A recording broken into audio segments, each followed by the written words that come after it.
84 महादेव में से 30वें स्थान के चौनेश्वर महादेव मंदिर में बुधवार को अधिक मास के समापन पर 56 पकवानों का महाभोग लगाकर महाआरती की गई। इसके बाद प्रसादी का वितरण किया गया। इस बड़ी संख्या में श्रद्धालु दर्शन लाभ लेने के लिए पहुंचे।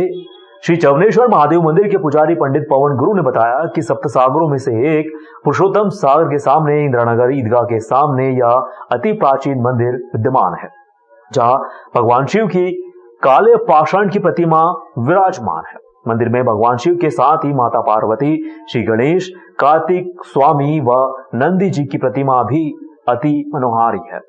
जानकारी देते हुए पवन गुरु ने बताया कि अधिक मास की समाप्ति के अवसर पर मंदिर में 56 पकवानों का महाभोग लगाया गया। इसमें विशेष आरती भी हुई। पुजारी पवन गुरु ने बताया कि पौराणिक कथाओं के अनुसार प्राचीन काल महर्षि भृगु के पुत्र च्यवन थे, जिन्होंने पृथ्वी पर कठोर तप किया। वितस्ता नाम की नदी के किनारे वर्षों से तपस्या में बैठे रहे। तपस्या में लीन रहने के कारण उनके पूरे शरीर को धूल मिट्टी ने ढक लिया। आसपास बेल लग गई। एक समय राजा शर्याती अपने परिवार के साथ वन विहार करते हुए यहाँ पर पहुंचे। राजा की कन्या सुकन्या अपनी सखियों के साथ च्यवन ऋषि के तप स्थल पर पहुंच गए। वहां धूल मिट्टी से बनी बाम्बी के बीच में दो चमकते हुए नेत्र दिखाई दिए।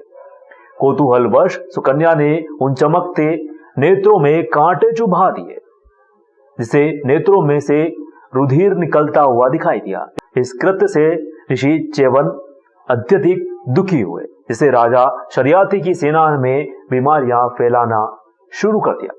सारी बातें पता चलने पर शर्याई को ज्ञात हुआ कि उनकी बेटी सुकन्या ने महर्षि च्यवन की आंख में शूल चुभा दिए थे। तब राजा शर्याती महर्षि च्यवन के पास गए और अपनी कन्या के दुष्कृत्य के लिए उनसे क्षमा याचना की गई। उन्होंने सुकन्या को महर्षि च्यवन को पत्नी के रूप में सौंप दिया। महर्षि भी सुकन्या को पत्नी के रूप में पाकर प्रसन्न हुए। इसके फलस्वरूप शर्याती के राज्य में होने वाली बीमारियां रुक गई। कुछ समय बाद च्यवन के आश्रम में 2 अश्विनी कुमार आए। वहां वे सुकन्या को देख मंत्रमुग्ध हो गए। उन्होंने सुकन्या से पूछा कि तुम कौन?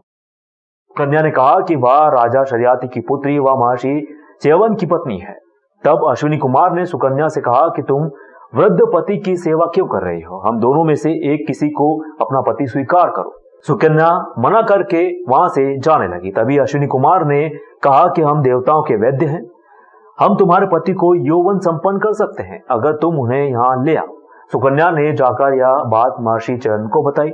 महर्षि इस बात को मान अश्विनी कुमार के पास पहुंचे। तब अश्विनी कुमार ने कहा कि आप हमारे साथ इस जल में स्नान के लिए उतरिए। फिर दोनों अश्विनी कुमार के साथ महर्षि ने भी जल में प्रवेश किया। कुछ समय बाद जल से बाहर आने पर वे तीनों युवावस्था में संपन्न एक रूप में दिखाई दिए। उत्तम रूप व युवावस्था पाकर महर्षि भी अत्यंत प्रसन्न हुए। अश्विनी कुमार से बोले कि तुमने मुझ वृद्ध को युवा बना दिया, मैं तुम दोनों को इंद्र के दरबार में अमृत पान करवाऊंगा। यह बात सुनकर वे दोनों अश्विनी कुमार स्वर्ग चले गए और महर्षि ने उनके अमृत पान के लिए यज्ञ आरंभ किया। इंद्र भगवान को यह निंदनीय लगा। उन्होंने महर्षि से कहा कि वे दारुण वज्र से तुम्हारा नाश कर देंगे। इंद्र के ऐसे वचनों से भयभीत हो महर्षि महाकाल वन पहुंचे और वहां जाकर एक दिव्य लिंग का उन्होंने पूजन अर्चन किया। उनके पूजन से भगवान शिव प्रसन्न हुए। उन्होंने महर्षि च्यवन को इंद्र के वज्र प्रहार से अभय देने का आशीर्वाद दिया। तभी से यह लिंग चौनेश्वर कहलाया।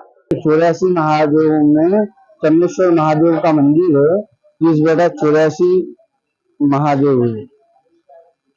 और आज अधिक मास के समापन अवसर पर, श्रावण अधिक मास के समापन अवसर पर भगवान महाकाल नगरी भगवान चौनेश्वर को 56 भोग लगाकर प्रसाद स्वरूप चढ़ाया गया और सभी भक्तों में वितरण किया गया। समापन अवसर पे मंदिर का विशेषता है, कैसे स्थापना है? ये जो मंदिर है ये चमन ऋषि के द्वारा उत्पत्ति हुई है। चमन ऋषि ने तपस्या करी भगवान महाकाल की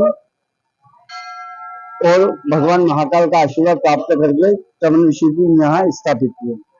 क्या कहानी है इस मंदिर के विषय? इस मंदिर की जो कहानी है, जो राजा शर्याती की पुत्री है सुकन्या, राजा शर्याती की पुत्री सुकन्या के द्वारा चमन ऋषि की नेत्रों को फोड़ दिया गया था, कोई जानवर समझकर। कि कोई जानवर है, भामी, बिल की भामी बन गई थी और इस भामी के कारण चमन ऋषि अंधे हो गए थे। अंधे होने के कारण चमन ऋषि जब राजा शयाति को ज्ञात हुआ कि मेरी पुत्री के द्वारा ये कृत्य हो गया, तो राजा शयाति ने अपनी पुत्री का विवाह भगवान चमनेश्वर से कर दिया था, चमन ऋषि से कर दिया था। जो चमन ऋषि से कर दिया तो चमन ऋषि बुजुर्ग हो गए थे कि वो तो तपस्या में लीन थे, उनके ऊपर मिट्टी की भामी बन गई थी।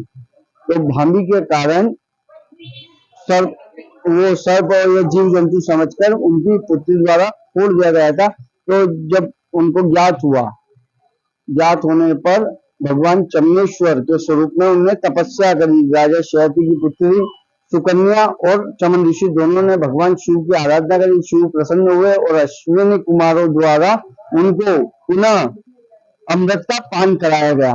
जो चमनप्राश बनता है वो भगवान चमनेश्वर के नाम से जाना जाता है।